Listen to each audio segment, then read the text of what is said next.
Hello dear student मजामा છો બધા chemistry નો આજનો આપણો lecture some basic concept of organic chemistry માં આગળ વધીએ તો આજનો આપણો લેક્ચર નંબર 24 છેલ્લે આપણે લેક્ચર નંબર 23 માં ઇલેક્ટ્રોન અનુરાગી પ્રક્રિયા કેન્દ્ર અનુરાગી પ્રક્રિયા કોને કહેવાય એની વાત કરેલી હતી આજના આપણા લેક્ચરમાં આગળ વધીએ તો સૌપ્રથમ કોયડો 12.11 આવે છે કોયડો 12.11 માં તમને આ રીતે બંધારણ આપેલા છે અને આ બંધારણમાં ઇલેક્ટ્રોનનું સંચલન ઇલેક્ટ્રોન કઈ બાજુ મૂવમેન્ટ પામતા હોય એને વક્ર તીર વડે દર્શાવવાના છે આનું વિભાજન બતાવવાનું છે તો પહેલું એ 12.11 માં એ CH3 બોન્ડ S CH3 તો કાર્બન અને અહીંયા સલ્ફર છે તો કાર્બન અને સલ્ફરમાં સલ્ફરની વિદ્યુત ઋણતા વધારે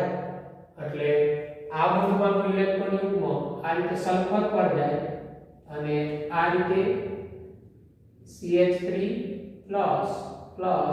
HCH3 મળે વક્ર તીર વડે સંચલન આપણે બતાવવાનું છે CH3 Cn તો અહીંયા તમને CH3 Cn આપેલું હોય તો વક્ર તીર વડે આ રીતે દર્શાવાય કે અહીંથી આ ઇલેક્ટ્રોન Cn પર આવે પછી CH3 Cu તો CH3 Cu માં CH3 અને Cu અહીંથી આ ઇલેક્ટ્રોન યુગ્મ કાર્બન પર જતું હોય આ રીતે તમને આપેલું હોય પોઝિટિવ નેગેટિવ અને આમાં એમ કીધું હોય વક્ર તીર વડે દર્શાવો ઇલેક્ટ્રોનનું સંચલન ઇલેક્ટ્રોનની મૂવમેન્ટ આ રીતે દર્શાવો ઓકે એટલે કોયડો 12.11 આ બતાવે છે કોયડો 12.13 ઇલેક્ટ્રોન અનુરાગી કેન્દ્ર ઓળખી બતાવો CH3CHO CH3Cn અને CH3I આની અંદર આપણે ઇલેક્ટ્રોન અનુરાગી કેન્દ્ર તો જો અહીંયા કાર્બન સાથે ઓક્સિજન દ્વિબંધી છે CH દ્વિબંધ O તો આ ઓક્સિજનની વિદ્યુત ઋણતા વધારે હોય એટલે આના પર આંશિક ઋણ ભાર હોય આ કાર્બન પર આંશિક ધન ભાર હોય બરાબર આ કાર્બન આંશિક ધન થાય આંશિક ઋણ થાય અહીંયા આવે CH3CHO માં C દ્વિબંધ O નો કાર્બન ઇલેક્ટ્રોન અનુરાગી કેન્દ્ર હોય આ ઇલેક્ટ્રોન અનુરાગી કેન્દ્ર એટલે બે પરમાણુ વચ્ચે વિદ્યુત ઋણતાનો તફાવત હોય તો ઓછા વિદ્યુત ઋણ હોય ને એ ઇલેક્ટ્રોન અનુરાગી કેન્દ્ર બને પછી જોઈએ CH3Cn તો કાર્બન અને નાઇટ્રોજનમાં કોની વિદ્યુત ઋણતા વધારે નાઇટ્રોજન બરાબર તો અહીંયા આવશે આ ઇલેક્ટ્રોન અનુરાગી કેન્દ્ર થશે CH3I આ આંશિક ઋણ આ કાર્બન આંશિક ધન તો અહીંયા આ ઇલેક્ટ્રોન અનુરાગી કેન્દ્ર થશે કાર્બન અને હેલોજન જોડાયેલા હોય તો કાર્બનની કરતા હેલોજનની વિદ્યુત ઋણતા વધારે એટલે હેલોજન ઉપર આંશિક ઋણ વીજભાર હોય કાર્બન ઉપર આંશિક ધન વીજભાર હોય એટલે આ ઇલેક્ટ્રોન મેળવવાની વૃત્તિ હોય અને ઇલેક્ટ્રોન અનુરાગી કેન્દ્ર કહેવાય બરાબર એટલે 12.13 માં આ રીતે આપણે ક્યાં ઇલેક્ટ્રોનની ઉણપ હોય એને ઇલેક્ટ્રોન અનુરાગી કેન્દ્ર કહેવાય તો વધુ વિદ્યુત ઋણ સાથે જોડાયેલો પરમાણુ હોય બરાબર એ પરમાણુ પર ઇલેક્ટ્રોનની ઉણપ હોય એને ઇલેક્ટ્રોન અનુરાગી કેન્દ્ર કહેવાય પછી કાર્બનિક પ્રક્રિયાઓમાં ઇલેક્ટ્રોન 12.12 છે ને તમારે જાતે કરવાનું એમાં તમને ઇલેક્ટ્રોન અનુરાગી ને કેન્દ્ર અનુરાગીને ઓળખવાના કીધા છે કે કયા કેન્દ્ર અનુરાગી પ્રક્રિયા કહેવાય કયા ઇલેક્ટ્રોન અનુરાગી કહેવાય એ આપણે ઓળખવાના છે તો પછી કાર્બનિક પ્રક્રિયાઓ થતી હોય એમાં ઇલેક્ટ્રોનનું સંચલન ઇલેક્ટ્રોનની મૂવમેન્ટ કઈ રીતે થઈ શકતી હોય આવી મૂવમેન્ટને આપણે વક્ર તીર વડે દર્શાવીએ માછલી આકારનો બરાબર જો આ રીતે અહીંયા દ્વિબંધ Y સિંગલ બંધ તો અહીંથી આ પાઈ બંધનું અહીંયા મૂવમેન્ટ થવું ઇલેક્ટ્રોનનું આ પાઈ બંધનું અહીંયા મૂવમેન્ટ થાય તો Y દ્વિબંધ આ રીતે તો પાઈ બંધથી તેને સંલગ્ન બંધ પર આ રીતે મૂવમેન્ટ થતું હોય ઇલેક્ટ્રોનનું પછી આ પાઈ બંધથી સંલગ્ન પરમાણુ પર એટલે Y પરમાણુ પર ઇલેક્ટ્રોનની મૂવમેન્ટ પોસિબલ બને એટલે પાઈ બંધથી તેને સંલગ્ન પરમાણુ પર ઇલેક્ટ્રોન યુગ્મનું મૂવમેન્ટ શક્ય બને બરાબર અને પરમાણુ પરથી સંલગ્ન બંધ પર અહીંથી ઇલેક્ટ્રોન અહીંયા આવે એટલે આ પરમાણુ પરથી આ સંલગ્ન બંધ પર એટલે અહીંથી બે ઇલેક્ટ્રોન અહીંયા આવે અહીંયા પાઈ બંધ આવે એટલે પરમાણુ પરથી સંલગ્ન બંધ પર આ રીતે ઇલેક્ટ્રોનનું મૂવમેન્ટ એટલે કે સંચલન શક્ય બને તો કાર્બનિક પ્રક્રિયાઓમાં ઇલેક્ટ્રોનનું સંચલન આ મુજબનું શક્ય બનતું હોય પછી એ કાર્બનિક પ્રક્રિયા કઈ પ્રક્રિયા પરિસ્થિતિમાં થાય છે કયા પ્રક્રિયકોની હાજરીમાં થાય છે એના ઉપર ડિપેન્ડન્ટ હોય પણ ઇલેક્ટ્રોન જે આ બંને ઇલેક્ટ્રોન જતા હોય એટલે આ જે છે સંપૂર્ણ આ વક્રતીર છે બરાબર આ સંપૂર્ણ શીર્ષ સાથે દર્શાવવામાં આવે અને એક ઇલેક્ટ્રોનના સંચલનને અર્ધ શીર્ષ વક્રતીર વડે દર્શાવો ફક્ત એક જ ઇલેક્ટ્રોનનું મૂવમેન્ટ થતું હોય તો આ રીતે દર્શાવો બરાબર અર્ધ શીર્ષ વક્રતીર વડે અર્ધ શીર્ષ એટલે એક ઇલેક્ટ્રોનનું સંચલન થતું હોય જેમ કે આપણે આ બ્રોમોમિથેનમાંથી મિથેનોલ બનવું હોય તો આ OH- હાઇડ્રોક્સાઇડ તો આ કઈ રીતે એટેક કરે તો CH3Br માં બ્રોમિનની વિદ્યુત ઋણતા વધુ એટલે એના ઉપર આંશિક ઋણ વીજભાર કાર્બન ઉપર આંશિક ધન વીજભાર તો આ ઇલેક્ટ્રોન અનુરાગી કેન્દ્ર થાય આ કેન્દ્ર અનુરાગી પ્રક્રિયા અહીંથી ઇલેક્ટ્રોન આને પ્રદાન કરે અહીંથી આ Br દૂર થાય તો આ બને CH3OH Br- અહીંથી આ બે ઇલેક્ટ્રોન યુગ્મનું અહીંયા ટ્રાન્સફર થવું આ રીતે ઇલેક્ટ્રોનનું સંચલન થતું હોય પછી ઇલેક્ટ્રોનનું સંચલન આ રીતે એક એક ઇલેક્ટ્રોનનું સંચલન થાય તો એ પણ આપણે શીખી ગયા ફ્રી રેડિકલમાં અર્ધ શીર્ષ વક્રતીર વડે દર્શાવાય એટલે અહીંથી આ એક ઇલેક્ટ્રોન CH3 પર એક ઇલેક્ટ્રોન Cl પર CH3 Cl આ રીતે દર્શાવાય તો કાર્બનિક પ્રક્રિયાઓમાં ઇલેક્ટ્રોનની મૂવમેન્ટ આ પ્રકારે પોસિબલ બનતી હોય ઇલેક્ટ્રોન સંચલન આ આપણે ક્રિયાવિધિઓ આવશે ત્યારે સમજીશું આ તો આપણી ટેક્સ્ટ બુકમાં ટોપિક આવે છે કે કાર્બનિક પ્રક્રિયાઓમાં ઇલેક્ટ્રોનનું સંચલન ઇલેક્ટ્રોનની મૂવમેન્ટ તો આટલા પ્રકારે મૂવમેન્ટો પોસિબલ થતી બરાબર આપણે રાસાયણિક પ્રક્રિયાઓની ક્રિયાવિધિઓ આવશે રાસાયણિક પ્રક્રિયાઓ ત્યાં તો આપણે બધી ક્રિયાવિધિઓમાં આ રીતે વક્રતીર આ વક્રતીર શું દર્શાવે આ તીર અહીંયા શું દર્શાવે જ્યાં જેના ઉપર તીર જતું હોય ને ત્યાં ઇલેક્ટ્રોન ટ્રાન્સફર થતો હોય બરાબર જ્યાંથી ત્યાં તીર જાય ત્યાંથી ઇલેક્ટ્રોન લઈને જાય જેમ કે આ OH- માં આ બે ઇલેક્ટ્રોન અહીંયા આ કાર્બન પર એટેક કરે એટલે આ કાર્બન સાથે આ OH જોડે અહીંથી આ બે ઇલેક્ટ્રોન આ વક્રતીર વડે દર્શાવે એટલે બે ઇલેક્ટ્રોન અહીંયા આવે છે એવું સૂચવે આ વક્રતીર અને અર્ધ શીર્ષ વક્રતીર એવું સૂચવે કે એક ઇલેક્ટ્રોન અહીંયા આવે છે એક ઇલેક્ટ્રોન અહીંયા આવે છે આવી રીતે ઇલેક્ટ્રોનનું સંચલન કે ઇલેક્ટ્રોનની મૂવમેન્ટ થતી ઓકે તો ત્યારબાદ હવે આપણે જે કાર્બનિક સંયોજન હોય એમાં પરમાણુઓ સહસંયોજક બંધથી જોડાયેલા હોય તો આ સહસંયોજક બંધમાં ઇલેક્ટ્રોનનું સંચલન ઇલેક્ટ્રોનની મૂવમેન્ટ કેટલા પ્રકારે શક્ય બને તેવી વિવિધ અસરો આપણે ભણવાની છે ઇલેક્ટ્રોનની મૂવમેન્ટ બરાબર એટલે સહસંયોજક બંધથી બે પરમાણુ જોડાયેલા હોય તો ભાગીદારીનું ઇલેક્ટ્રોન યુગ્મ હોય એ કઈ રીતના મૂવમેન્ટ થતું હોય એવા જુદા જુદા એના પ્રકારો આવે છે એટલે સહસંયોજક બંધમાં ઇલેક્ટ્રોનનું સ્થાનાંતર અથવા ઇલેક્ટ્રોનની મૂવમેન્ટ એ આપણે ભણવાના છે એમાં વિવિધ અસરો વિવિધ ઇફેક્ટો ભણવાની છે જેને ઇલેક્ટ્રોનિક ઇફેક્ટ કહેવાય ઇલેક્ટ્રોનિક અસરો આ ઇલેક્ટ્રોનિક અસરો આપણે ભણવાની છે એમાં પહેલા આપણે અસર આવશે પ્રેરક અસર પછી સંસ્પદન અસર તો સંસ્પદન અસર તમે લોકો કેમિકલ બોન્ડિંગમાં જે ભણી ગયા હતા એ જ કન્સેપ્ટ કેમિકલ બોન્ડિંગમાં જે આપણે સંસ્પદન અસર ભણેલા એ જ સંસ્પદન અસર કોઈ ચેન્જ નહીં એટલે સંસ્પદન અસર તમારે કેમિકલ બોન્ડિંગમાંથી જે આપણે ભણેલા એ પ્રિપેર કરવા અહીંયા હું પ્રેરક અસર સમજાવીશ પછી ઇલેક્ટ્રોમેરિક અસર આવશે અને હાઇપર કોન્જુગેશન અસર કોને કહેવાય very important concept in organic chemistry આપણે કરવા જઈ રહ્યા છીએ સહસંયોજક બંધમાં ઇલેક્ટ્રોનનું સ્થાનાંતર આપણે જોઈએ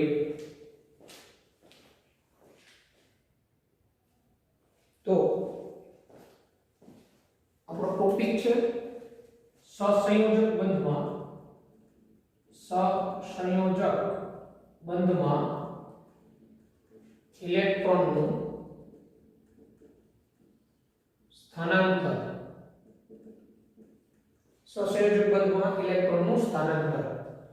તો આપણે ઓર્ગેનિક કેમિસ્ટ્રીમાં વિચારીએ તો આ રીતે કાર્બન એકબીજા સાથે સહસંયોજક બંધથી જોડાયેલા હોય ત્યારે આવા કોઈ પણ સંયોજન પર કોઈ પ્રક્રિયક અન્ય પ્રક્રિયક હુમલો કરે, બરાબર, તો ત્યારે આ જે સહસંયોજક બંધના ઇલેક્ટ્રોન છે ને એમાં અમુક પ્રકારની મૂવમેન્ટ જોવા મળે, સ્થાનાંતર જોવા મળે, બરાબર. આ જે મૂવમેન્ટ જોવા મળે એક પ્રકારની ઇલેક્ટ્રોનિક અસર કહેવાય. અને શું કહેવાય? ઇલેક્ટ્રોનિક અસર. અને આવી અસરને કારણે જે તે પ્રક્રિયકમાં ધ્રુવીયતા પેદા થાય, એને ધ્રુવીય પોલરાઇઝેબિલિટી પણ કહેવાય, બરાબર. તો આવું ઇલેક્ટ્રોનનું સ્થાનાંતર એટલે કોઈ સંયોજન હોય એમાં સહસંયોજક બંધના ઇલેક્ટ્રોન અમુક એની સાથે જોડાયેલા અન્ય પરમાણુના પ્રભાવથી એ ઇલેક્ટ્રોનનું સ્થાનાંતર કોઈ એક દિશા તરફનું હોય તો આવી જે અસરો એટલે ઇલેક્ટ્રોનિક અસર કહેવાય અથવા ધ્રુવીભવનતા કહેવાય. અને આવી અસરોમાં પહેલી અસર આપણે ભણવાની છે પ્રેરક અસર. પ્રેરક અસર જેને અંગ્રેજીમાં કહેવાય ઇન્ડક્ટિવ ઇફેક્ટ. ઇન્ડક્ટિવ ઇફેક્ટ, પ્રેરક અસર. તો ઇન્ડક્ટિવ ઇફેક્ટ સિમ્પલ રીતે આપણે વાત કરીએ તો ભિન્ન વિદ્યુત ઋણતા ધરાવતા હોય, જુદી જુદી વિદ્યુત ઋણતા ધરાવતા પરમાણુ, દાખલા તરીકે CH3, CH2, Cl, ક્લોરોઇથેન, તો આમાં કાર્બન અને ક્લોરીનની વિદ્યુત ઋણતામાં તફાવત છે. આવી રીતે વિદ્યુત ઋણતાનો તફાવત હોય એવા પરમાણુ એકબીજા સાથે જોડાયેલા હોય તો આ બંધમાંનું સહિયારું ઇલેક્ટ્રોન યુગ્મ વધુ વિદ્યુત ઋણ પરમાણુ તરફ આકર્ષાય એટલે એના ઉપર નેગેટિવ ચાર્જ પણ આંશિક નેગેટિવ આવે. આને આંશિક ઋણ વીજભાર કહેવાય. કારણ કે આ ઇલેક્ટ્રોન યુગ્મ સંપૂર્ણ નથી લઈ લેતું પણ એના તરફ આકર્ષણ કરે એટલે પાર્શિયલી નેગેટિવ ચાર્જ, આંશિક ઋણ વીજભાર ઉદ્ભવે અને એ સિવાયના પરમાણુ ઉપર આંશિક ધનભાર ઉદ્ભવે. તો આ ઇલેક્ટ્રોન યુગ્મનું આકર્ષણ કોના તરફ થયું? વધુ વિદ્યુત ઋણ તરફ થયું. એટલે આના ઉપર આંશિક ધનભાર આવ્યો. હવે આ કાર્બન ઉપર આંશિક ધનભાર આવ્યો એટલે આ કાર્બન છે ને આ Cc સિગ્મા બંધનું આ ઇલેક્ટ્રોન યુગ્મ પોતાના તરફ ખેંચે, બરાબર. એટલે આ કાર્બન ઉપર પછી આંશિક ધનભાર જનરેટ થાય. પણ આ કાર્બન કરતા એના ઉપર આંશિક ધનભારનું પ્રમાણ કેવું હોય? ઓછું હોય. કેમ? તો કે આ કાર્બનની આકર્ષવાની વૃત્તિ ક્લોરીન કરતા કેવી હોય? ઓછી. તો અહીંયા થયું શું? આ ક્લોરીન વધુ વિદ્યુત ઋણ પરમાણુ હતો, એને આ CCl આ સિગ્મા બંધનું ઇલેક્ટ્રોન યુગ્મ પોતાના તરફ આકર્ષણ કર્યું. એની અસર આ Cc સિગ્મા બંધ પર પણ વર્તાય. આ Cc સિગ્મા બંધનું ઇલેક્ટ્રોન યુગ્મ એ તરફ આકર્ષાય. તો આ જે ઘટના જોવા મળી કે એક બંધમાં જે કાંઈ આકર્ષણ ઉદ્ભવે છે એની અસર એની નજીકના બે પરમાણુ વચ્ચેના બંધ પર પણ વર્તાય. આ અસરને પ્રેરક અસર કહેવાય. આ CCl બંધમાં CCl નું ઇલેક્ટ્રોન યુગ્મ ક્લોરીન તરફ આકર્ષાય એની અસર બંધમાંના અન્ય Cc સિગ્મા ઇલેક્ટ્રોન પર પણ પડે અથવા સિગ્મા બંધ પર પણ પડે. આ અસરને પ્રેરક અસર કહેવાય, ઇન્ડક્ટિવ ઇફેક્ટ કહેવાય. હવે આ પ્રેરક અસર છે ને ક્રમશઃ 3 કાર્બન પછી છે એ નહિવત થઈ જાય અથવા નાબૂદ થઈ જતી હોય.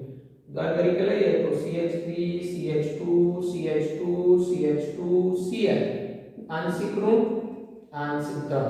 આ કાર્બનને 1 કહીએ, આને 2 કહીએ, આને 3 કહીએ. તો આની જે અસર છે, આની અસર એ આ બંધ ઉપર ન વર્તાય. એટલે જેમ જેમ અંતર વધતું જાય એમ પ્રેરક અસર હોય ને ઘટતી જાય. આ જે પ્રેરક અસર છે ને આ પ્રેરક અસર કાયમી અસર છે. આ પ્રેરક અસર છે ને કાયમી અસર છે. એટલે ટૂંકમાં આ જે સિગ્મા બંધના ઇલેક્ટ્રોન હોય ને સિગ્મા બંધના ઇલેક્ટ્રોન એનું કોઈ એક તરફ આકર્ષાયેલું રહેવું અથવા અપાકર્ષાયેલું રહેવું, આ પ્રકારની, અને એની અસર સંયોજનમાં રહેલા અન્ય બંધ ઉપર પણ વર્તાય, આ અસરને પ્રેરક અસર કહેવાય. આ અસર કાયમી અસર હોય, બરાબર. આ પ્રેરક અસર જે તે સંયોજનમાં 3 કાર્બન પછી નહિવત હોય અથવા વર્તાય નહીં. પ્રેરક અસરમાં અહીંયા જોડાયેલા જે સમૂહ હોય ને, ઇલેક્ટ્રોન દાતા સમૂહ છે કે ઇલેક્ટ્રોન આકર્ષક સમૂહ, એને આધારે પ્રેરક અસરના 2 પ્રકાર પડે. પ્રેરક અસરના 2 પ્રકાર હોય, ધન પ્રેરક અસર અને ઋણ પ્રેરક અસર. એ હાઇડ્રોજન પરમાણુની ઇલેક્ટ્રોન આકર્ષવાની વૃત્તિ, હાઇડ્રોજન પરમાણુ સાથેની સરખામણીને આધારે પ્રેરક અસરના 2 પ્રકાર પડે, બરાબર. હાઇડ્રોજન પરમાણુને પ્રમાણિત લઈ અને પ્રેરક અસરમાં 2 પ્રકાર પડે, ધન પ્રેરક અસર અને ઋણ પ્રેરક અસર. એટલે અહીંયા પ્રેરક અસર કોને કહેવાય, બરાબર, એ આપણે મગજમાં હોવું જોઈએ. ટૂંકમાં કહીએ તો કાર્બનિક સંયોજનમાં 2 પરમાણુ વચ્ચેના સિગ્મા બંધનું ઇલેક્ટ્રોન યુગ્મ કોઈ એક પરમાણુ તરફ આકર્ષાય અને એની અસર સંયોજનમાં રહેલા અન્ય બંધ પર પણ વર્તાય, આ અસરને પ્રેરક અસર કહેવાય. એટલે અહીંયા મેં ઉદાહરણ આપ્યું, CH3CH2Cl માં આ CCl બંધનું ઇલેક્ટ્રોન યુગ્મ ક્લોરીન તરફ આકર્ષાય તો ક્લોરીન ઉપર આંશિક ઋણ વીજભાર, કાર્બન ઉપર આંશિક ધન વીજભાર. આની અસર એના પછીના CC સિગ્મા બંધ પર પણ વર્તાય, આ અસરને પ્રેરક અસર કહેવાય. એમ ક્રમશઃ અંતર વધતું જાય એમ પ્રેરક અસર ઘટતી જાય. અને પ્રેરક અસરમાં થયું શું, ફક્ત સિગ્મા બંધના ઇલેક્ટ્રોનનું કોઈ એક તરફ આકર્ષણ થાય અથવા અપાકર્ષણ થાય. એ આકર્ષણ થયેલું રહેશે કે અપાકર્ષણ થયેલું રહેશે એનો આધાર અહીંયા કયા સમૂહ જોડાયેલા હોય એના ઉપર હોય. જેમ કે આપણે આલ્કાઇલ સમૂહ છે ને, આલ્કાઇલ સમૂહ મિથાઇલ, ઇથાઇલ, આઇસોપ્રોપાઇલ, આ બધા જ્યારે હોય જોડાયેલા ત્યારે પોતાના સિગ્મા બંધનું ઇલેક્ટ્રોન યુગ્મ બીજા તરફ ધકેલે, પોતે ન આકર્ષણ કરે. પણ હેલોજન સમૂહ હોય કે NO2 હોય, COOH હોય, SO3H હોય, આવા સમૂહ હોય ને તો એ સિગ્મા બંધનું ઇલેક્ટ્રોન યુગ્મ પોતાના તરફ ખેંચે, બરાબર. આ રીતે ઇલેક્ટ્રોન યુગ્મ પોતાના તરફ આકર્ષણ કરવું કે પોતાનાથી દૂર ધકેલવું, એવા સમૂહો જે છે એ કોની આકર્ષવાની વૃત્તિ કોના કરતા વધુ, એમાં હાઇડ્રોજન પરમાણુને પ્રમાણિત તરીકે લઈ અને નક્કી કરવામાં આવ્યું છે. આ અને પ્રેરક અસરના 2 પ્રકાર પડે છે. તો એ 2 પ્રકાર આપણે જોઈએ. પ્રેરક અસરના 2 પ્રકાર, ધન પ્રેરક અસર અને ઋણ પ્રેરક અસર. ઓકે.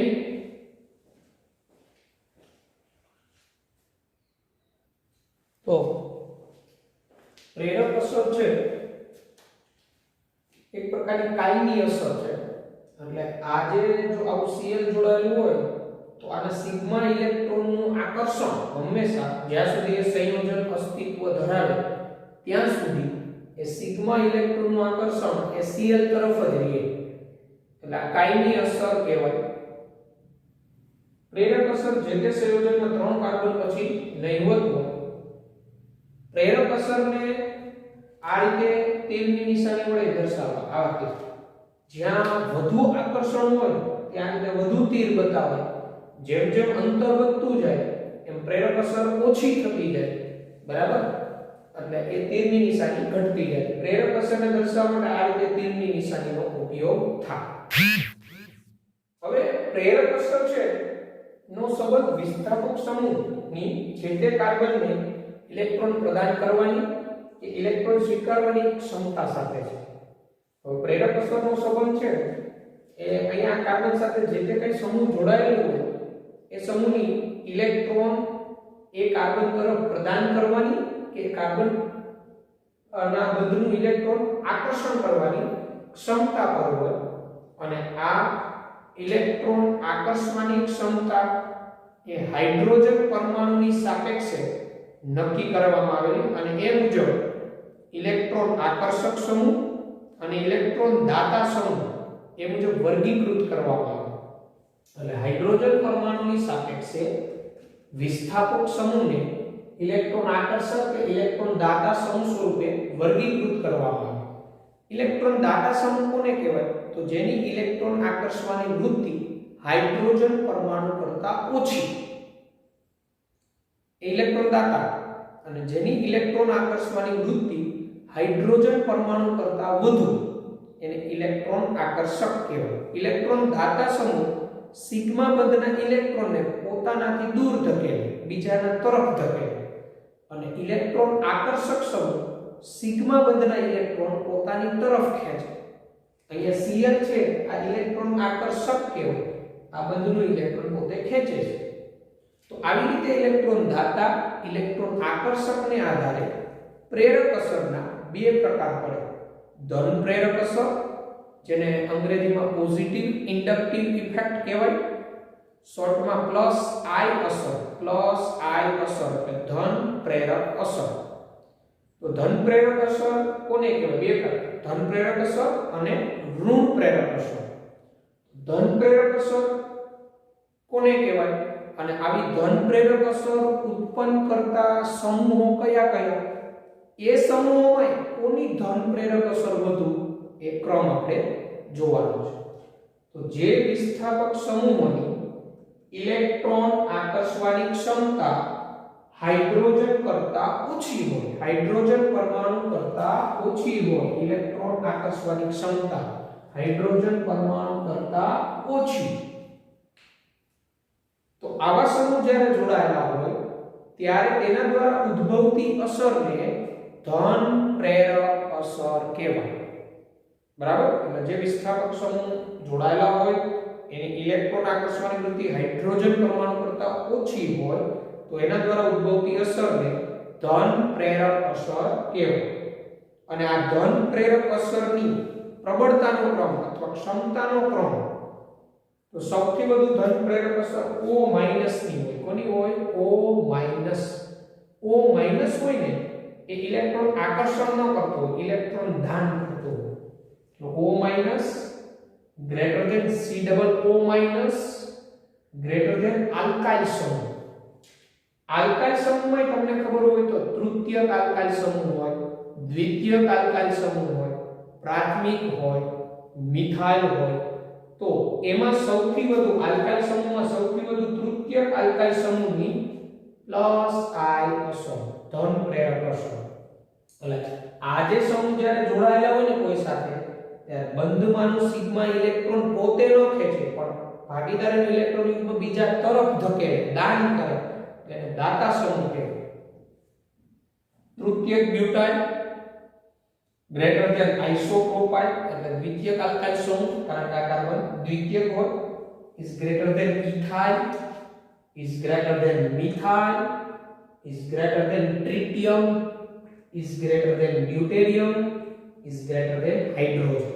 એટલે આ જે સમૂહો છે એની ઇલેક્ટ્રોન પ્રદાન કરવાની વૃત્તિ હાઇડ્રોજન કરતા વધુ છે.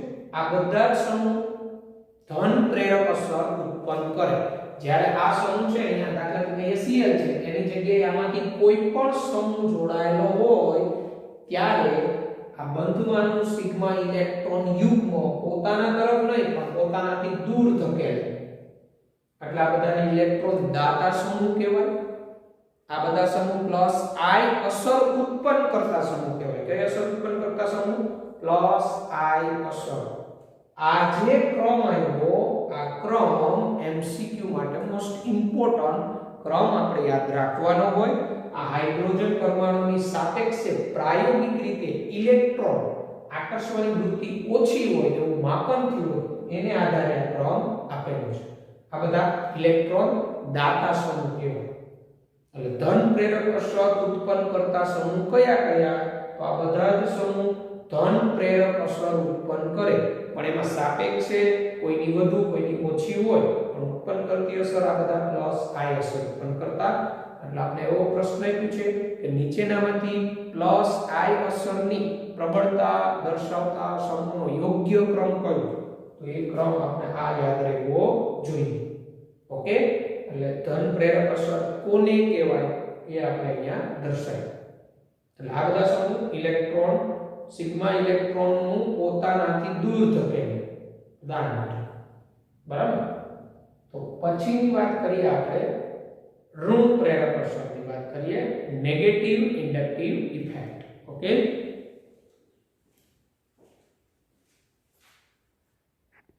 તો ઋણ પ્રેરક અસર, માઇનસ આઈ અસર, નેગેટિવ ઇન્ડક્ટિવ ઇફેક્ટ.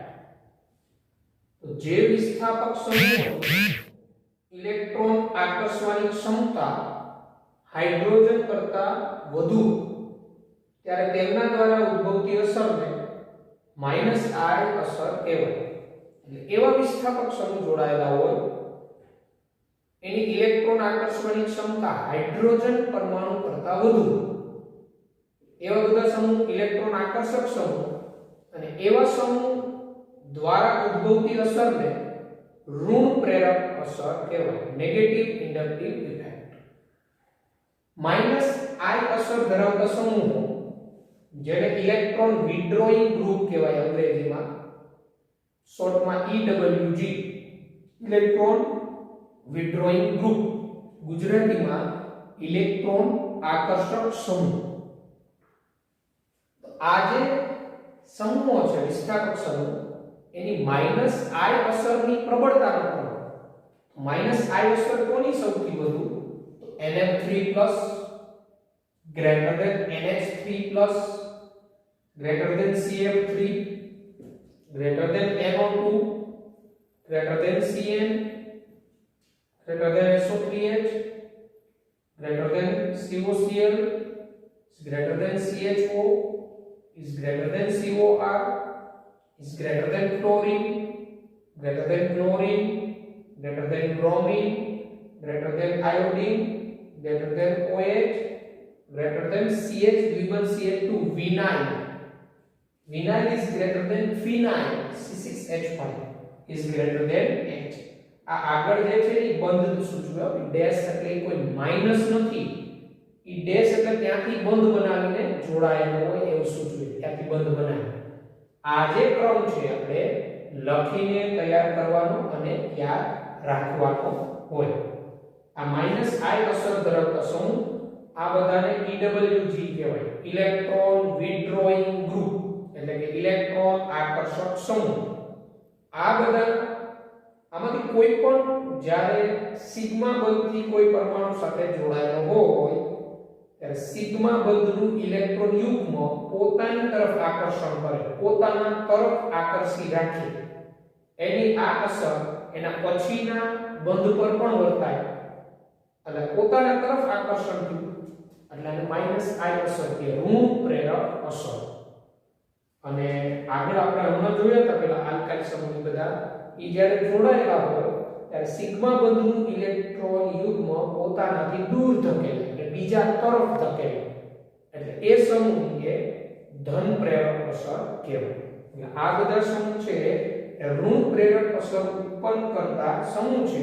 આ ક્રમ આપણે યાદ રાખવો પડે, એવું 2 વખત કે 3 વખત લખીને આ ક્રમ યાદ રાખી લેવાનો, બરાબર છે. પર્ટિક્યુલર આમાંથી કોઈ પણ સમૂહ પૂછે કે નીચેનામાંથી માઇનસ આઈ અસર ધરાવતા સમૂહ કયા, ઓલવેઝ હંમેશા વધુ વિદ્યુત ઋણ પરમાણુ આવે ને, જેમાં નાઇટ્રોજન, ઓક્સિજન કે હેલોજન, તો આવા બધા સમૂહ હોય ને એ બધા માઇનસ આઈ અસર ધરાવતા સમૂહ હોય. એવો પ્રશ્ન પૂછે માઇનસ આઈ અસર ધરાવતો સમૂહ, તો એ તો ઈઝી, પણ ક્રમ યાદ રાખવો પડે. કોની માઇનસ આઈ અસર કોના કરતા વધુ, આ બધા હેલોજન કરતા આ નાઇટ્રો ને સાયનો ને કીટો ને આલ્ડીહાઇડ, એસાઇલ ક્લોરાઇડ, SO3H, આ બધાની ઇલેક્ટ્રોન આકર્ષવાની વૃત્તિ વધુ, એટલે બધા એના કરતા વધુ ઇલેક્ટ્રોન આકર્ષક સમૂહ કહેવાય. આ પાઈ ઇલેક્ટ્રોનને કારણે આકર્ષક સમૂહ છે, કેને કારણે, પાઈ ઇલેક્ટ્રોનને કારણે. ત્યારબાદ તો હવે આ જે ઇન્ડક્ટિવ ઇફેક્ટ થાય એના બે પ્રકાર આપણે જોયા, ધન પ્રેરક અસર અને ઋણ પ્રેરક અસર, અને આ જે અસર ઉત્પન્ન કરતા સમૂહોનો ક્રમ. હવે આ જે ઇન્ડક્ટિવ ઇફેક્ટ છે એની એપ્લિકેશન શું, ઇન્ડક્ટિવ ઇફેક્ટનો ઉપયોગ શું આવે, તો આપણે ઇન્ડક્ટિવ ઇફેક્ટની મદદથી કાર્બોકેટાયનની સ્ટેબિલિટી સમજાવી શકીએ કે કયો કાર્બોકેટાયન વધુ સ્થાયી, કયો કાર્બોકેટાયન ઓછો સ્થાયી. કાર્બોકેટાયન કોને કહેવાય? તો આપણે કીધું હતું કાર્બન ઉપર ધન વીજભાર હોય, કાર્બન પાસે ઇલેક્ટ્રોનની ઉણપ થાય. એટલે કાર્બન પાસે ટોટલ 6 જ ઇલેક્ટ્રોન હોય, બરાબર. કાર્બન ઉપર ધન વીજભાર એક સ્પીસીસ એને કાર્બોકેટાયન કહેવાય અને એ અસમ વિભાજનથી ઉત્પન્ન થાય. આવા કાર્બોકેટાયનની સ્ટેબિલિટી આપણે સમજાવી શકીએ ઇન્ડક્ટિવ ઇફેક્ટની મદદથી. એટલે સ્ટેબિલિટી ઓફ કાર્બોકેટાયન, કાર્બોકેટાયનની સ્થાયીતા પ્રેરક અસરને આધારે સમજાવી શકાય. કઈ રીતે? તો પ્લસ આઈ ગ્રુપ એટલે ધન પ્રેરક અસર ઉત્પન્ન કરતો સમૂહ અને કાર્બોકેટાયનની સ્ટેબિલિટી સમપ્રમાણમાં હોય. જેમ પ્લસ આઈ અસર ધરાવતો સમૂહ વધુ પ્રબળ સમૂહ જોડાયેલો હોય કાર્બોકેટાયનના કાર્બન સાથે, એમ કાર્બોકેટાયનની સ્ટેબિલિટી વધે. એટલે plus I group is directly proportional to stability of carbocation. હવે ઉદાહરણ તરીકે લઈએ, જો અહીંયા CH3+ મિથાઇલ કાર્બોકેટાયન, RCH2+, અહીંયા બે આલ્કાઇલ સમૂહ જોડાયેલા અને અહીંયા 3 આલ્કાઇલ સમૂહ જોડાયેલા. હવે કઈ રીતે સ્ટેબિલિટી સમજાવવા? તો આ કાર્બન ઉપર અહીંયા ધન ભાર છે. એ ધન ભાર શું સૂચવે? અહીંયા તો એ કાર્બન પાસે ઇલેક્ટ્રોનની ઉણપ છે. તો જેમ ઉણપ વધુ હશે એમ કાર્બન ઉપર ધનભાર વધુ હશે, ધનભારની ઘનતા વધુ. તો ઈ ધનભાર જેમ ઘટે ને એમ એની સ્ટેબિલિટી વધે. કાર્બન ઉપર ટૂંકમાં ભાર ઘટવો જોઈએ. અને ભાર શેને કારણે છે? ઇલેક્ટ્રોનની ઉણપને કારણે. તો એ કાર્બન સાથે એવા સમૂહ જોડાય કે એના સિગ્મા બંધના ઇલેક્ટ્રોનની કાર્બન તરફ ધકેલે. કાર્બન પાસે ઇલેક્ટ્રોનની ઉણપ કેવી થાય? ઓછી થાય. જેમ ઉણપ ઓછી થાય ઇલેક્ટ્રોનની સ્ટેબિલિટી વધે. એટલે કાર્બોકેટાયનના કાર્બન આસપાસ જેમ આલ્કાઇલ સમૂહની સંખ્યા વધે એમ કાર્બોકેટાયનની સંખ્યા વધે. જેમ કે મિથાઇલ કાર્બોકેટાયન, તો આ કાર્બન પર 3 હાઇડ્રોજન જ છે, બરાબર. જ્યારે RCH2+ તો આ કાર્બોકેટાયનનો કાર્બન છે એની સાથે અહીંયા આલ્કાઇલ સમૂહ, અને આલ્કાઇલ સમૂહ ઇલેક્ટ્રોન દાતા સમૂહ પ્લસ આઈ અસર, એટલે આ સિગ્મા બંધનું ઇલેક્ટ્રોન એના તરફ ધકેલે. એટલે આ સિગ્મા બંધનું ઇલેક્ટ્રોન એના તરફ ધકેલે, આ કાર્બન ઉપર ધનભાર ઘટે. એટલે આ મિથાઇલ કાર્બોકેટાયન કરતા આ પ્રાથમિક કાર્બોકેટાયનની સ્થાયીતા વધારે. પ્રાથમિક કરતા દ્વિતીયકની સ્થાયીતા વધારે, કારણ કે બે બાજુ દાતા સમૂહ. આ રીતે આ બંને બાજુથી ઇલેક્ટ્રોન કાર્બન તરફ જાય તો કાર્બન ઉપર ધનભાર ઘટે, કારણ કે ધનભાર ઇલેક્ટ્રોનની ઉણપને લીધે છે. તો જેમ એ દાતા સમૂહ સિગ્મા ઇલેક્ટ્રોન કાર્બન તરફ ધકેલે એમ કાર્બન ઉપર ઇલેક્ટ્રોનની ઉણપ ઓછી થાય, ધનભારની ઘનતા ઘટે, સ્થાયીતા વધે. આ દ્વિતીય કરતા તૃતીય કાર્બોકેટાયન વધુ સ્થાયી હોય, કારણ કે અહીંયા 3 દાતા સમૂહ અહીંથી અને અહીંથી આ ત્રણેય બાજુથી સિગ્મા ઇલેક્ટ્રોન કાર્બન તરફ ધકેલે તો એ કાર્બન ઉપર ધનભારનું પ્રમાણ સૌથી વધુ ઓછું થાય એમ એની સ્થાયીતા વધે. બરાબર છે? સિમ્પલ વાત કરીએ, તમે કોઈ પાસેથી 1 લાખ રૂપિયા ઉછીના લીધા હોય, બરાબર. 3 વ્યક્તિ છે, ત્રણેય વ્યક્તિએ કોઈ વ્યક્તિ પાસેથી 1 લાખ ઉછીના લીધા. હવે એક વ્યક્તિને 25,000 વાળો એક દાતા મળે, બીજા વ્યક્તિને 25,000 વાળા બે દાતા મળે અને ત્રીજા વ્યક્તિને 25,000 વાળા 3 દાતા મળે. તો ત્રીજા વ્યક્તિના 75,000 ભરાઈ જશે, પેલા વ્યક્તિના 25,000 જ ભરાશે. તો હવે કોઈ પેલા પૈસા માંગવા આવે અને પેલા પાસે નથી, અસ્થાયી કોણ વધારે રહેવાનો, કોણ દૂર દૂર ભાગતો રહેવાનો? તો જેને 25,000 ભરાણા છે ને એ જ. પેલો 75,000 વાળાને તો 25,000 જ બાકી છે, તો એની સ્થાયીતા વધારે હશે, એ ભાગશે નહીં. કહેવાનો મતલબ કેવો, અહીંયા ઇલેક્ટ્રોન દાતા સમૂહ જોડાય જેમ કાર્બોકેટાયનના કાર્બન આસપાસ એમ એની સ્ટેબિલિટી વધે, કારણ કે કાર્બન ઉપર ધનભાર ઘટે.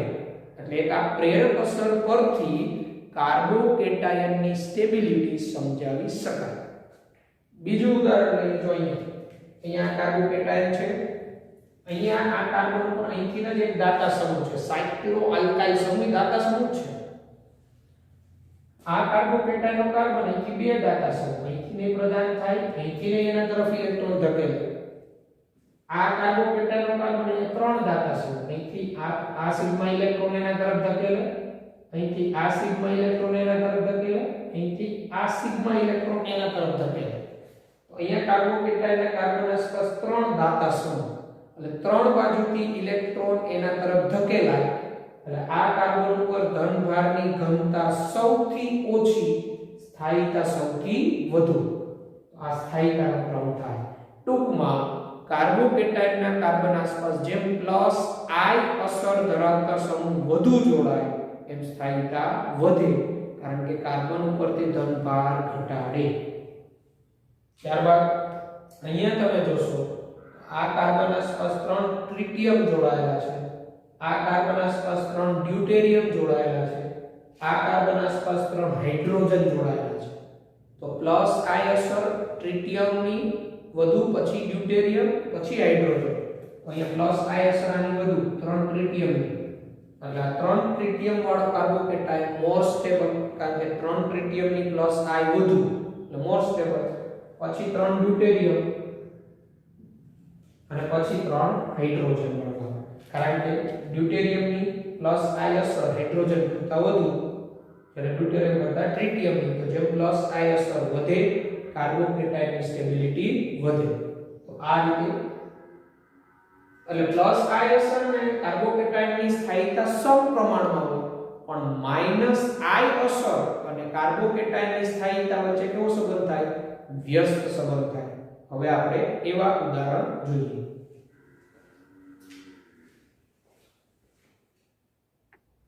તો માઈનસ I ગ્રુપ અને કાર્બોકેટાઇનની સ્ટેબિલિટી વચ્ચે વ્યસ્ત સંબંધ હોય. જેમ માઈનસ I અસર ધરાવતા સમૂહ વધુ જોડાય એમ કાર્બોકેટાઇનની સ્થાયીતા ઘટે. સમજતા જ એટલે માઈનસ I અસર વધે તેમ કાર્બોકેટાઇનની સ્થાયીતા ઘટે. એટલે માઈનસ I અસર વધે, કાર્બોકેટાઇનની સ્થાયીતા ઘટે. સામે અહીંયા આપણે જો ઉદાહરણ CH3CH2+ ઇથાઇલ કાર્બોકેટાઇન. આ CH3 સમૂહ છે ને એ દાતા સમૂહ પ્લસ I અસર. અહીંયા Cl જોડાયેલો કેવી અસર? Minus I. અહીંયા બે Cl જોડાયેલા એટલે માઈનસ I અસર વધુ. અહીંયા 3 Cl જોડાયેલા એટલે માઈનસ I અસર સૌથી વધુ. તો આ ઇથાઇલ કાર્બોકેટાઇન અને આ ત્રણેય સૌથી વધુ સ્ટેબિલિટી આની થાય. શા માટે? તો કે પ્લસ I અસર કાર્બોકેટાઇનની સ્થાયીતા વધારે, કારણ કે આ સિગ્મા ઇલેક્ટ્રોન આ કાર્બન તરફ ધકેલાય એટલે કાર્બન ઉપર આ ધનભાર ઘટે, કારણ કે ધનભાર ઇલેક્ટ્રોનની ઉણપને કારણે હોય. તો જેમ ઇલેક્ટ્રોનની ઉણપ ઓછી થાય એમ ધનભાર ઘટે, સ્થાયીતા વધે. જ્યારે આ બંધારણમાં ક્લોરીન છે તો ક્લોરીનની કેવી અસર? માઈનસ I અસર, અને આ બંધના ઇલેક્ટ્રોન અહીંયા આકર્ષે. હવે કેવું થાય? એક તો આ કાર્બન પાસે ઇલેક્ટ્રોનની ઉણપ છે એટલે એના ઉપર ધન ભાર છે, અને આ સિગ્મા ઇલેક્ટ્રોનને પાછો પેલો ક્લોરીન ખેંચે. બરાબર? તો ક્લોરીન આ સિગ્મા ઇલેક્ટ્રોનને પોતાના તરફ ખેંચે એટલે કાર્બન ઉપર ઇલેક્ટ્રોનની ઉણપ વધે. એટલે ઉણપ વધે એટલે ધન ભાર વધે, ધન ભાર વધે, સ્થાયીતા ઘટે. હવે અહીંયા એક જ ક્લોરીન જોડાયેલો, અહીંયા બે ક્લોરીન જોડાયેલા, બંને એટલે અહીંયા માઈનસ I અસર વધી જાય. એટલે અહીંયા માઈનસ I અસર વધી જાય એટલે આ કાર્બન ઉપર ધન ભાર ખૂબ વધી જાય, કારણ કે આ સિગ્મા ઇલેક્ટ્રોનને બંને ક્લોરીન ખેંચે એટલે કાર્બન ઉપર ઇલેક્ટ્રોનની ઉણપ વધે, ધન ભાર વધે, સ્થાયીતા ઘટે. એટલે આના કરતા વધુ સ્થાયી. હવે આ અહીંયા બે ક્લોરીન, અહીંયા 3 ક્લોરીન છે, ત્રણેય બાજુથી માઈનસ I અસર. એ minus I, minus I, minus I. તો ત્રણેય બાજુથી સિગ્મા ઇલેક્ટ્રોન પોતાના તરફ ખેંચે એટલે આ કાર્બન ઉપર ઇલેક્ટ્રોનની ઉણપ ખૂબ જ વધે, ધનભાર વધે, સ્થાયીતા ઘટે. આ સ્થાયીતાનો ક્રમ થાય. બરાબર. ત્યારબાદ અહીંયા જોઈએ આપણે તો અહીંયા NO2 આ કાર્બોકેટાયનનો કાર્બન NO2 સમૂહની -I અસર હોય, પણ આ બંધારણમાં NO2 અહીંયા વધુ નજીક છે. તો CH2+ ના કાર્બનની નજીક છે NO2, આમાં -I અસર વધુ હોય. આમાં NO2 આ CH2+ ના કાર્બનથી થોડો દૂર છે, એટલે આમાં -I અસર ઓછી છે. આમાં NO2 વધુ દૂર છે જો અહીંથી આ CH2+ ના, એટલે આ બંધારણમાં અહીંયા 3 આપ્યામાં -I ઓછી હોય, કારણ કે NO2 સમૂહનું આ કાર્બોકેટાયનના કાર્બનથી અંતર વધી ગયું, એટલે અંતર વધે એમ આ કાર્બન ઉપર આની -I અસર ઓછી થાય. તો સૌથી વધુ NO2 કયા બંધારણમાં નજીક છે? આમાં NO2 સૌથી વધુ નજીક છે. આમાં NO2 આનાથી થોડો દૂર ગયો, આમાં NO2 વધુ દૂર ગયો, તો અહીંયા -I અસર ઓછી, આ કાર્બન ઉપર સ્ટેબિલિટી વધુ કાર્બોકેટાયનની, તો આ સ્ટેબિલિટીનો ક્રમ થાય. એટલે જેમ આ આકર્ષક સમૂહ આ કાર્બોકેટાયનના કાર્બનથી દૂર જાય એમ એની -I અસર એના ઉપર ઓછી લાગે, સ્થાયીતા વધે. બરાબર.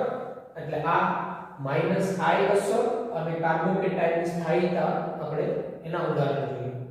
પછી એમાં એપ્લિકેશન ઓફ ઇન્ડક્ટિવ ઇફેક્ટમાં B આવે છે. B stability of carbon ions. Carbon આયનની સ્થાયીતા પણ પ્રેરક અસરને આધારે આપણે સમજાવી શકીએ. પ્લસ I ગ્રુપ અને સ્ટેબિલિટી ઓફ કાર્બન આયન, બરાબર, વ્યસ્ત સંબંધ.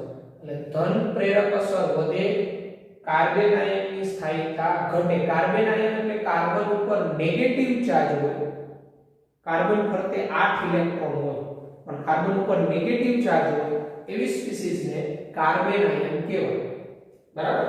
તો એ કાર્બન આયનના કાર્બનની આસપાસ જેમ +I અસર ધરાવતા સમૂહ હોય એમ +I અસર ધરાવતા સમૂહ એ કાર્બન તરફ ઇલેક્ટ્રોન ધકેલે. જો અહીંયા CH3 + I, અહીંયા 2 CH3 એટલે બે બાજુથી ઇલેક્ટ્રોન ધકેલે, અહીંયા 3 CH3 ત્રણ બાજુથી ઇલેક્ટ્રોન ધકેલે. તો થાય કેવું? એક તો આ કાર્બન ઉપર નેગેટિવ ચાર્જ છે, ઇલેક્ટ્રોન ઓલરેડી વધારાના છે, અને પ્લસ આ દાતા સમૂહ એની સાથે જોડાયેલો, એટલે આ દાતા સમૂહ આ સિગ્મા બંધના ઇલેક્ટ્રોન એના તરફ ધકેલે, એટલે કાર્બન ઉપર ઋણ ભાર વધે. એટલે +I અસર જેમ અહીંયા વધુ એમ કાર્બન ઉપર ઋણ ભાર વધુ, સ્થાયીતા ઓછી. તો આ મિથાઇલ કાર્બન આયન કહેવાય. આ કાર્બન આસપાસ કોઈ દાતા સમૂહ નથી, અહીંયા જે આપેલામાં સૌથી વધુ સ્થાયીતા મિથાઇલ કાર્બન આયન. પછી આ ઇથાઇલ, કારણ કે એક જ દાતા સમૂહ, અહીંયા બે બાજુથી દાતા સમૂહ આ કાર્બન તરફ ઇલેક્ટ્રોન ધકેલે, એટલે કાર્બન ઉપર ઋણ ભાર વધે, અને આના કરતા આની સ્થાયીતા ઓછી.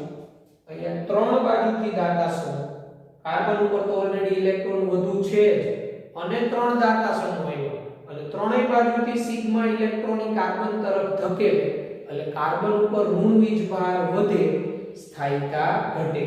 એટલે કોઈ પણ ભાર હોય, કાર્બન ઉપર પ્લસ ભાર હોય તો પ્લસ ન વધવો જોઈએ, નેગેટિવ ચાર્જ હોય તો નેગેટિવ ન વધવો જોઈએ. જો એ વીજભાર વધે ને તો સ્ટેબિલિટી ઘટે. એટલે નેગેટિવ ચાર્જ વાળા માટે દાતા સમૂહ સ્થાયીતા ઘટાડે, પોઝિટિવ ચાર્જ વાળા માટે દાતા સમૂહ સ્થાયીતા વધારે. બરાબર. એટલે કાર્બોકેટાયનમાં જે સ્થાયીતા વધારતા સમૂહ હતા ને એ કાર્બન આયનની સ્થાયીતા ઘટાડે એવા સમૂહ. પછી અહીંયા તો CH3- methyl carbon ion, CD3- અને Cl3-. તો અહીંયા ટ્રિટિયમ, ડ્યુટેરિયમ અને હાઇડ્રોજન. તો +I અસર સૌથી વધુ કોની? ટ્રિટિયમની. તો અહીંયા 3 ટ્રિટિયમની +I વધે, તો +I અસર કાર્બન આયનની સ્થાયીતા ઘટાડે, કારણ કે ત્રણેય બાજુથી ઇલેક્ટ્રોન કાર્બન તરફ જાય, કાર્બન ઉપર નેગેટિવ ચાર્જ વધે, સ્થાયીતા ઘટે. એટલે આની સ્થાયીતા ઓછી, એના કરતા આની વધુ, એના કરતા આની વધુ. આ સ્થાયીતાના ક્રમ છે. બરાબર. સ્થાયીતાના ક્રમ. પછી -I ગ્રુપ અને જો ઋણ પ્રેરક અસર ઉત્પન્ન કરતો સમૂહ હોય તો એ કાર્બન આયનની સ્થાયીતા વધારે, અને માઈનસ I અસર ધરાવતો સમૂહ અને કાર્બન આયનની સ્થાયીતા વચ્ચેનો સંબંધ સમપ્રમાણનો. કેમ એવું? તો જો માઈનસ I અસર ધરાવતો સમૂહ જોડાય ને તો સિગ્મા ઇલેક્ટ્રોન પોતે આકર્ષણ કરે, ખેંચે, એટલે કાર્બન ઉપર તો ઓલરેડી ઋણ ભાર હોય, તો જેમ આકર્ષક સમૂહ જોડાય તેમ કાર્બન ઉપરથી ઋણ ભાર ઘટાડે, જેમ ઋણ ભાર ઘટે સ્થાયીતા વધે. તો મિથાઇલ કાર્બન આયન અહીંયા ClCH2 માઈનસ, અહીંયા CHCl2 માઈનસ અને અહીંયા CCl3 માઈનસ.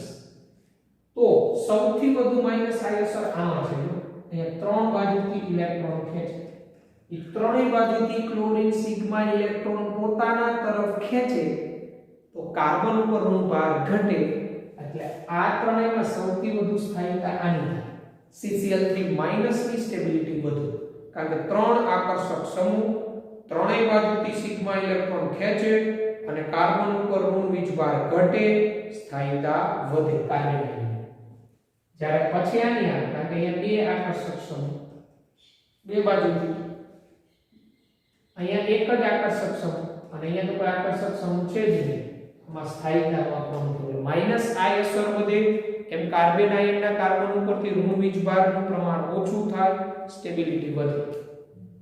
પછી અહીંયા જો આ અને આ બધા, આમાં ક્લોરીન છે ને આ CH2 માઈનસ ની નજીક છે, અને માઈનસ I અસર અહીંયા વધુ આવી, અને અહીંયા ક્લોરીન છે ને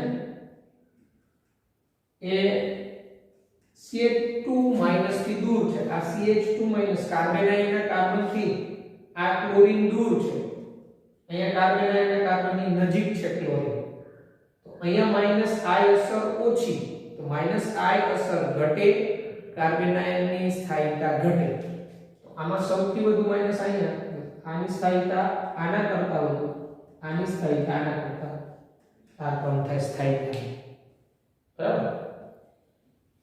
પછી અહીંયા જોશો તો CH2 માઈનસ, અહીંયા ફ્લોરીન, અહીંયા ક્લોરીન, બ્રોમિન અને આયોડીન, ત્રણેયનું અંતર તો CH2 માઈનસ થી સરખું જ છે, પણ માઈનસ I અસર કોની વધુ? તો માઈનસ I અસર સૌથી વધુ કોની? તો કે ફ્લોરીન, ક્લોરીન, પછી બ્રોમિન અને પછી આયોડીન. તો ફ્લોરીનની માઈનસ I અસર વધુ, એટલે સિગ્મા ઇલેક્ટ્રોનની આકર્ષવાની વૃત્તિ વધુ. આ ફ્લોરીન આ સિગ્મા ઇલેક્ટ્રોનને વધુ આકર્ષે, એટલે આ કાર્બન ઉપર ઋણ વીજભારનું પ્રમાણ વધુ ઘટે, કારણ કે આ ક્લોરીન વધુ ખેંચે ઇલેક્ટ્રોન, આના ઉપરથી નેગેટિવ ચાર્જ ઘટે, સ્ટેબિલિટી વધે. તો આમાં સ્થાયીતાનો પ્રમાણ થાય. Fluoro greater than chloro greater than bromo greater than iodo, એટલે જેમ માઈનસ I અસર વધે એમ કાર્બન આયન નેગેટિવ ચાર્જ વાળાની સ્ટેબિલિટી વધે. આ હતી આ એપ્લિકેશન ઇન્ડક્ટિવ ઇફેક્ટને આધારે આપણે આ કાર્બન આયનની સ્ટેબિલિટી, કાર્બોકેટાયનની સ્ટેબિલિટી સમજાવી શકાય.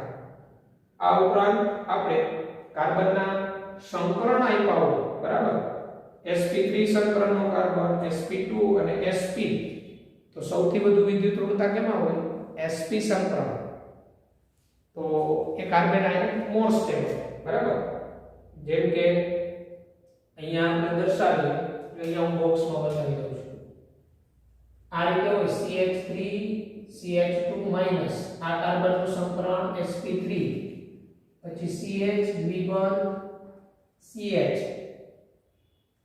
CH2 દ્વિબંધ CH માઈનસ, આ કાર્બનનું સંકરણ sp2 અને CH triple bond C minus, આ કાર્બનનું સંકરણ sp.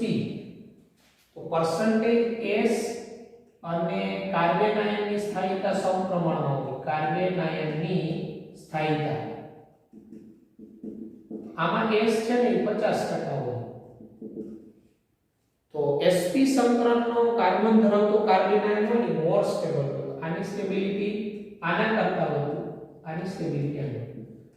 એટલે જેમ S કેરેક્ટર વધે એમ કાર્બન આયનની સ્થાયીતા વધે, બરાબર. sp સંકરણના કાર્બન સાથે જોડાયેલો કાર્બન આયન મોર સ્ટેબલ, કારણ કે પરસેન્ટેજ S વધે ને એમ વિદ્યુત ઋણતા વધે.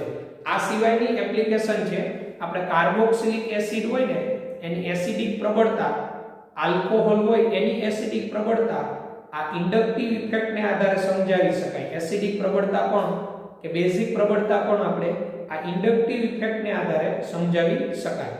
બરાબર, એ ઉદાહરણ પછીના લેક્ચરમાં જોશું. તો આજના આપણા લેક્ચરમાં અહીંયા સુધી રાખીએ. પછીના લેક્ચરમાં આપણે આગળ વધીશું. આજના લેક્ચરમાં જે કન્સેપ્ટ ચાલેલો ઇન્ડક્ટિવ ઇફેક્ટ આધારિત, વેરી ઇમ્પોર્ટન્ટ. 12th ની અંદર વારંવાર આ રિપીટેશન આની જરૂર પડશે, એટલે વ્યવસ્થિત કરવો. પ્લસ i ને માઈનસ i અસર ધરાવતા સમૂહ જે હતા એના ક્રમ પણ વ્યવસ્થિત કરવા. અને આ રીતે ફક્ત ઇન્ડક્ટિવ અસરને આધારે કાર્બોકેટાયનની કે કાર્બેનાઇનની સ્થાયીતા સમજાવી હોય તો સમજાવી શકાય. Okay, good bye, take care.